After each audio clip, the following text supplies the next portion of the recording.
ఆయన అనుకుంటుండు outer ring road లోపల ఉన్న రైతులకు 2 లక్షల మంది రైతులకు రైతు బంధు ఎగబెడితే ఏమైతుంది అనుకుంటుండు.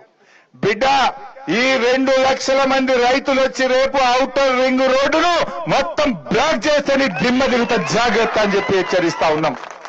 పటాన్ చెరువులం 22,000 మంది రైతులున్నాం. పోయి 22,000 మంది ఔటర్ రింగ్ రోడ్డు మీద కూర్చుంటే ఎంతమందిని అరెస్ట్ చేస్తాడు? ఏ జైలు పడుతుంది? నాకు ఇస్తావా ఇయ్యవా? 22,000 మందిని పోయి ఔటర్ రింగ్ రోడ్డు మీద వంట వార్పు పెట్టి నీ సంగతి ఏంటంటే దిబ్బకు దిగేస్తాడు. అదిగిరాడా? రంగారెడ్డి వాళ్ళు బయలుదేరా మన సోపతికి? మేడ్చల్ల సబితక్క బయలుదేరదా మన సోపతికి? మల్లారెడ్డి వెళ్ళాడా మన సోపతికి? వెళ్తాడా లేదా?